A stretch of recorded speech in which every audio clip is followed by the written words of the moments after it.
नमस्कार दर्शकों, धार्मिक चमत्कार में आप सभी का स्वागत है। आज हम आप सभी को कावड़ यात्रा से जुड़ी हुई महाकाल के भक्त की एक कहानी सुनाने जा रहे हैं। महाकाल के एक भक्त भोला राम ने सावन माह के प्रथम सप्ताह हरिद्वार से जल लेकर बाबा विश्वनाथ वाराणसी की तरफ पैदल यात्रा प्रारंभ करने का प्रण लिया। ये कावड़ यात्रा आज तक की सबसे लंबी दूरी की यात्रा बनने वाली थी।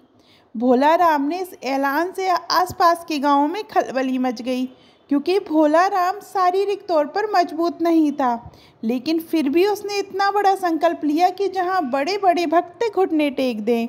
भोला राम के परिवार वाले उसे समझाने की बहुत कोशिश करते हैं, लेकिन भोला राम का संकल्प अटूट था। उसने ठान लिया था, अब उसका कोई साथ दे या ना दे, वह कावड़ लेकर अकेला ही जाएगा। भोला राम की कावड़ सजाने के लिए कई गांवों के लोग उपस्थित हुए थे। सभी भोला राम का उत्साह बढ़ाते थे। हालांकि भोला राम को अपने महाकाल पर पूर्ण विश्वास था, इसलिए वह इस कावड़ यात्रा के संकल्प को छोटा ही समझ रहा था। दरअसल वह पहली बार महाकाल की कावड़ यात्रा में हिस्सा लेने जा रहा था और उसे अंदाजा भी नहीं था कि सफ़र में कितनी परेशानियां होने वाली हैं। भोला राम अगली सुबह अपनी कावड़ यात्रा अकेले ही प्रारंभ करता है। आसपास के गांव में कई भक्त भोला राम को देखने पहुंचे थे, लेकिन कोई उसके साथ यात्रा में जाने को तैयार नहीं था, क्योंकि सभी भोला राम के संकल्प की कठिनाई को भली भांति समझ रहे थे। भोला राम धीरे धीरे कदम बढ़ाने लगता है। भोला राम की कावड़ का वजन लगभग 70 किलो था, जो कि उसके शारीरिक वजन से 10 किलो अधिक था। भोला राम कुछ ही दूर आया था कि महाकाल उसकी परीक्षा लेना शुरू कर देते हैं। भोला राम की कावड़ से पानी टपकने लगता है। भोला राम पानी की मटकियों को चेक करते हैं तो उसे एक मटकी में छोटा सा छेद दिखाई देता है। भोला राम मटकी का छेद बंद करने की बहुत कोशिश करते हैं, लेकिन उनके पास ऐसी कोई वस्तु नहीं होती जिससे पानी की धार रोकी जा सके। वह महाकाल का नाम लेकर आगे बढ़ने लगते हैं। अचानक उसे रास्ते में एक मजदूर दिखाई देता है, जो रोड बनाने के काम में लगा हुआ था और वह आग के पास खड़ा होकर डामर गर्म कर रहा था। भोला राम को तुरंत तरकीब सूझी। वह मजदूर के पास जाकर थोड़ा सा डामर लेकर मटकी के छेद में लगा देता है और डामर लगते ही पानी टपकना बंद हो जाता है। भोला राम मजदूर को धन्यवाद देते हुए आगे बढ़ जाता है। समस्या का समाधान होते ही भोला राम का उत्साह दुगना हो गया था और उसकी यात्रा की गति बढ़ चुकी थी। 4 घंटों की यात्रा होते ही भोला राम बहुत थक जाता है और रोड के किनारे एक पेड़ के पास बैठ जाता है। भोला राम अपने साथ कुछ खाने पीने की सामग्री रखकर लाया था, जिसे निकालकर वह खाने लगता है। खाना खाने के बाद भोला राम को नींद आ जाती है और वह पेड़ से टिककर सो जाता है। उसी सड़क से 2 राहगीर गुजर रहे होते हैं। अचानक उनकी नज़र भोला राम पर पड़ती है। वह पेड़ से टिका हुआ सो रहा होता है और उसके बगल में एक थैला और कावड़ रखी होती है। ये दोनों राहगीर आतन अपराधी थे। भोला राम का थैला चोरी करने के विचार से दोनों उसकी तरफ बढ़ने लगते हैं। भोला राम के थैले में कुछ पैसे और उसकी यात्रा में उपयोग होने वाली जरूरी वस्तुएं रखी हुई थी। दोनों राहगीर जैसे ही भोला राम का थैला उठाते हैं, दहशत से उनके पांव कांपने लगते हैं, क्योंकि थैला उठाते ही भोला राम के सर के ऊपर एक बहुत विशाल सांप फन फैलाए खड़ा हो जाता है। सांप को देखते ही थैला छोड़कर दोनों दुम दबाकर भाग जाते हैं। भोला राम को सोते हुए पूरी रात गुजर जाती है। उसे इस घटना की भनक तक नहीं लगती है और जैसे ही वह सुबह उठकर देखता है कि उसका थैला थोड़ा दूर पड़ा हुआ है, उसे समझ में आ जाता है कि किसी ने चोरी करने की कोशिश की थी, लेकिन उसे ताज्जुब होता है कि चोरों ने थैला छोड़ क्यों दिया था। भोला राम तुरंत थैले में अपना सामान देखते हैं। उसे सभी चीज़ें व्यवस्थित मिलती हैं। वह अपनी नित्य क्रिया करके कावड़ यात्रा पुनः प्रारंभ कर देते हैं। भोला राम को महाकाल की यात्रा में आनंद आने लगा था। भोला राम को रास्ते में कावड़ ले जाते देख कई श्रद्धालु खाने पीने की वस्तुएं और पैसे भेंट करते हैं। भोला राम को सफ़र करते हुए 8 दिन गुजर चुके थे और अभी तक उसने आधा ही सफ़र तय किया था। रास्ते भर बारिश की बूंदें भोलाराम को थकान का एहसास नहीं होने दे रही थी।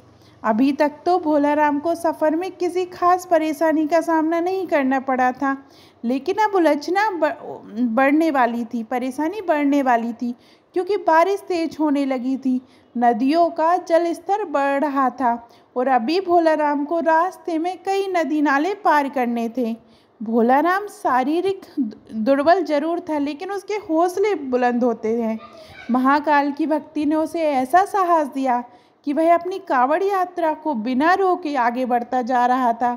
अचानक भोलाराम को लोगों की भीड़ दिखाई देती है। वह पास जाकर देखता है तो हैरान हो जाता है, क्योंकि नदी का पुल टूट चुका होता है और आगे जाने के लिए यही एक रास्ता था, और जब तक नदी का पानी सामान्य स्तर में नहीं आ जाता तब तक यहाँ से पार करना नामुमकिन था।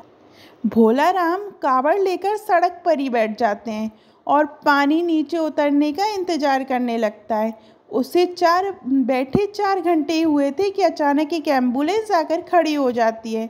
एम्बुलेंस के अंदर मंत्री को ले जाया जा रहा था, लेकिन पुल टूटने की वजह से एम्बुलेंस को रुकना पड़ता है।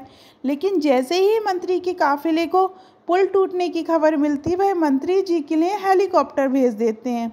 हेलीकॉप्टर पहुंचते ही मंत्री जी के साथ साथ वहां बैठे लोगों को भी नदी के उस पार जाने का मौका मिल जाता है, और उन्हीं लोगों के बीच में भोलाराम भी अपनी कांवड़ लेकर हेलीकॉप्टर में बैठ जाता है और नदी पार कर लेता है। भोलाराम महाकाल को मन ही मन प्रणाम करता है और अपना सफ़र जारी कर देता है।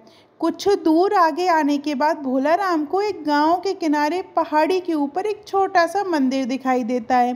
भोलाराम को अचानक उस मंदिर में जाने का विचार आता है। वह अपनी कांवड़ लेकर मंदिर की तरफ जाने लगता है। मंदिर थोड़ा ऊंचाई पर था, उसे ऊपर चढ़ने में परेशानी हो रही थी, लेकिन भोलाराम पेड़ की शाखाएं पकड़कर मंदिर के द्वार तक पहुंच जाता है और अपनी कांवड़ को मंदिर के बाहर रखकर अंदर प्रवेश कर जाता है। अंदर पहुंचते ही उसे एक साधु ध्यान में बैठे हुए दिखाई देते हैं। भोलाराम की आहट से उनकी आंखें खुल जाती हैं। वह भोलाराम को उसके नाम से बुलाते हुए कहते हैं कि भोलाराम, लाओ पानी मुझे दे दो, मुझे बहुत प्यास लगी है। भोलाराम को ताज्जुब होता है कि साधु ये कैसे जानते हैं कि मैं मटकी में जल लाया हूँ।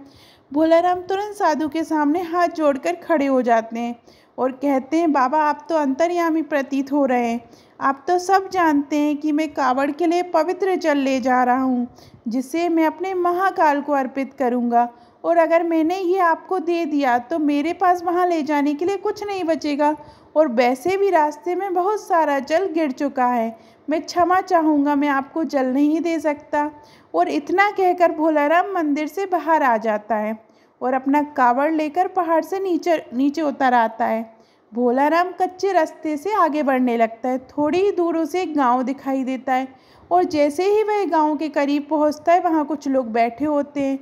सभी भोलाराम को कांवड़ ले जाते देख उसके पास पहुंच जाते हैं। गांव के लोग भोलाराम को खाने पीने की वस्तु भेंट करने के लिए आगे आते हैं, लेकिन भोलाराम उन्हें रोक देता है और कहता है, अगर मुझे कुछ देना ही चाहते हो तो पीछे पहाड़ी पर एक मंदिर है, वहाँ एक साधु भूखे प्यासे बैठे हैं, कृपया करके उन्हें ये सब भिजवा दीजिए।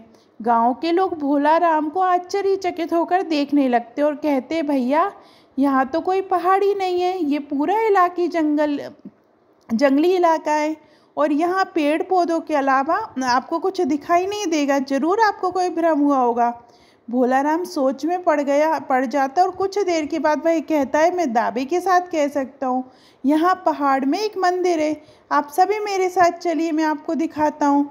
और भोलाराम सभी को लेकर पहाड़ी को खोजते हुए चलने लगता है, लेकिन उसे कुछ दूर आते ही एहसास होने लगता है कि वह गलत रास्ते जा रहा है, क्योंकि काफ़ी देर तक चलते हुए उसे पहाड़ दिखाई नहीं दे रहे थे और ये रास्ता भी उसके लिए अनजाना सा लग रहा था।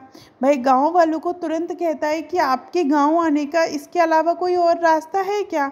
गांव वाले मना कर देते हैं और भोलाराम को समझाते हैं कि आप भ्रमित ना हो, यहाँ कोई मंदिर नहीं और ना ही कोई साधु भूखा प्यासा बैठा है।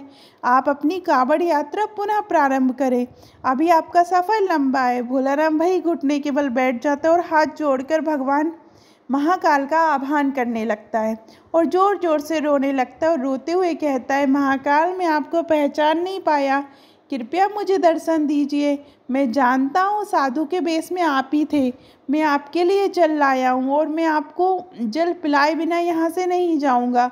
और कुछ ही देर में भोला राम के सामने से बड़े बड़े पेड़ों के पीछे अचानक पहाड़ी में मंदिर नजर आने लगता है। गांव के सभी लोग मंदिर को देखकर दंग रह जाते हैं।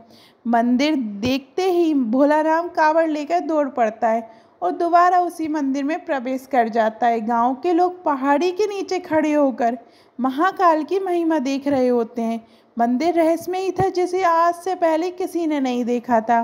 भोला राम मंदिर के अंदर पहुंचते ही साधु के सामने अपनी कावड़ रख देते हैं। साधु भोला राम से कहते हैं, मेरे मस्तक में जल डालो।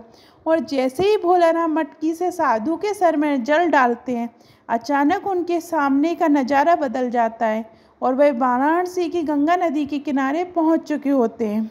उसे कुछ समझ में नहीं आता क्योंकि अभी यहाँ तक पहुँचने के लिए उसे 5 दिन का सफ़र और करना था, लेकिन ये सफ़र पलक झपकते ही पूरा हो चुका था। महाकाल की महिमा को वह समझ चुका था। भोला राम की आंखों में आंसू आ जाते हैं और वह गंगा नदी के किनारे महाकाल के ध्यान में बैठ जाता है। भोला राम की कावड़ यात्रा स्वयं महाकाल ने संपन्न की थी, जिससे भोला राम का जीवन धन्य हो गया था। और उसकी कावड़ यात्रा पूरी होते ही महाकाल की ये कहानी भी समाप्त हो जाती है। आपको ये महाकाल की और भोले राम की सच्ची कहानी कैसी लगी कमेंट में ज़रूर बताइएगा। और अभी तक आपने हमारे चैनल धार्मिक चमत्कार को सब्सक्राइब नहीं किया तो सब्सक्राइब करिएगा। धन्यवाद।